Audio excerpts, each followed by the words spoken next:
गांव की छोटी सी गली में बनी हवेली के एक कोने में अकेलेपन और अधूरेपन की दास्तान छिपी थी। यहाँ रहते थे शिवनाथ प्रसाद, उम्र 58 साल, जो लोगों की नज़रों में तो बूढ़े थे, लेकिन उसके भीतर अब भी एक जवान दिल धड़कता था। वहीं इस घर में नई नवेली बहू बनकर आई थी आरती, जिसकी शादी को मुश्किल से ढेर साल हुए थे, पर किस्मत ने उसके जीवन से पति की छीन लिया था।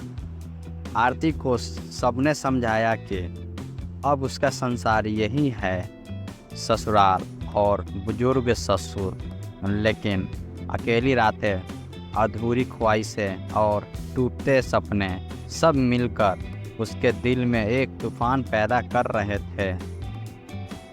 और फिर एक दिन ऐसा हुआ कि आरती ने खुद अपने ससुर को रात में अपने कमरे में बुला लिया। आरती जब इस घर में आई थी तो उसके सपने का राजकुमार उसका पति विवेक था, पर शादी के 1 साल बाद ही सड़क हादसे में विवेक की मौत हो गई। विवेक के जाने के बाद हवेली जैसे सुनी हो गई। सास पहले ही नहीं रही थी और अब आरती के हिस्से में बस उसके ससुर विश्वनाथ बचे थे। गांव के लोगों की बातें अलग ही चलने लगी। कोई कहता बेचारी बहू जवान उम्र में विधवा हो गई, तो कोई कहता अब जिंदगी भर ऐसे ही ससुर के सहारे रहेगी।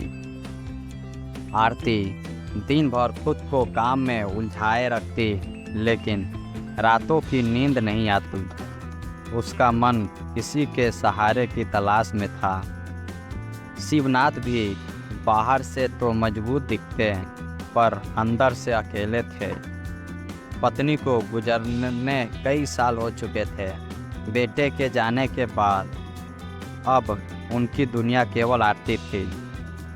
उन्हें लगता कि बहू के प्रति उसकी जिम्मेदारी है, पर धीरे धीरे जब उन्होंने देखा कि आरती रातों को छत पर जाकर रोती है, दीवारों से लिपटकर शीश करती है, तो उसके दिल में भी दर्द उठता। शिवनाथ सोचते, क्या मेरी बहू पूरी जिंदगी यूं ही अधूरी रह जाएगी? क्या उसके हिस्से में सिर्फ तन्हाई है? एक दिन की बात है, बरसात का मौसम था। तेज बारिश हो रही थी। हवेली की छत टपक रही थी। आरती आंगन में रखे कपड़े समेटने दौड़ी। उसका आंचल भीग गया, बाल चेहरे से चिपक गए। शिवनाथ ने उसे देखा तो जैसे बरसों बाद दिल धड़क उठा। वो अचानक पास जाकर बोले, बहू ठंड लग जाएगी, चलो अंदर जाओ। आरती ने पहली बार ससुर की आंखों में अपने लिए चिंता देखी। उसने धीरे से कहा, आप भीग गए हैं पिताजी, आप ही बदल लीजिए कपड़े। यह पिताजी शब्द शिवनाथ को भीतर तक हिला दिया। उन्हें लगा कि अब आरती सिर्फ पिता का सहारा नहीं, बल्कि एक साथी चाहिए। कुछ दिन के बाद आरती के मन में अजीब सी हलचल होने लगी। जब भी शिवनाथ पास आते, उसका दिल धड़कने लगता। एक रात आरती अपने कमरे में अकेली थी। बिजली चली गई थी। हवेली में अंधेरा छा गया था। बाहर बारिश हो रही थी। डर और तन्हाई दोनों उसे घेर रहे थे। आरती ने धीरे धीरे कदम बढ़ाकर ससुर के कमरे की तरफ रुख किया, लेकिन फिर अचानक रुक गई। उसने सोचा, लोग क्या कहेंगे अगर ये रिश्ता बदल गया तो?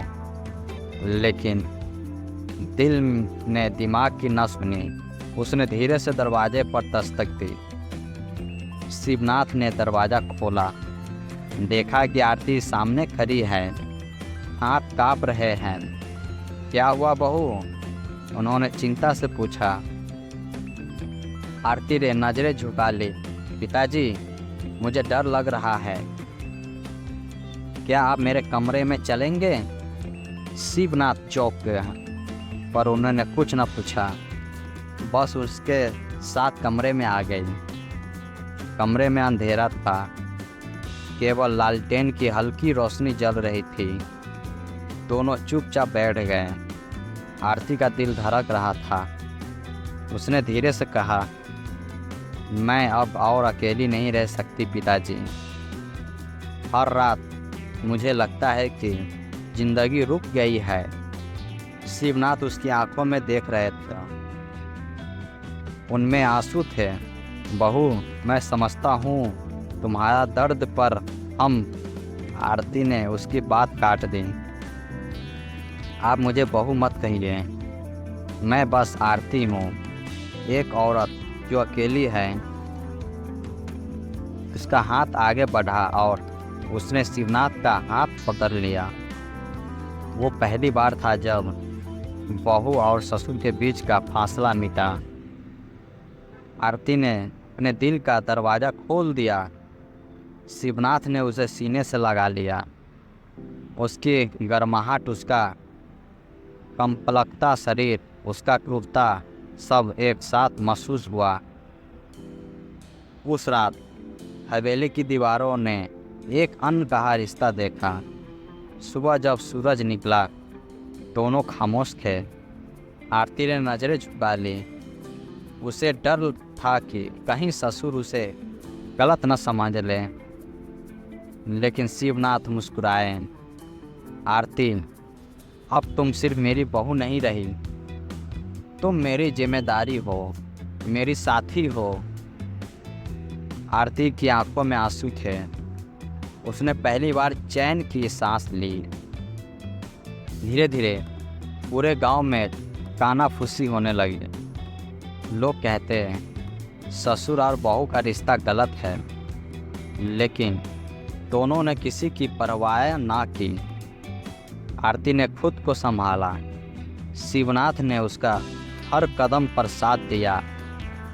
एक दिन आरती बीमार हो गई, बुखार में तप रही थी। शिवनाथ रात भर उसके सिरहाने बैठे रहे।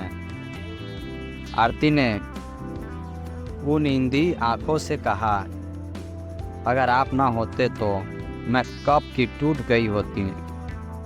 शिवनाथ ने उसका माथा चूमा और कहा, अब मैं तुम्हें कभी अकेला नहीं छोड़ूंगा। समाज ने उन्हें गलत कहा, लेकिन उसके दिलों ने उन्हें सही। आरती को अब अकेलापन नहीं सताता था। शिवनाथ को अब उम्र का बोझ महसूस नहीं होता था। दोनों ने तन्हाई को मोहब्बत में बदल दिया।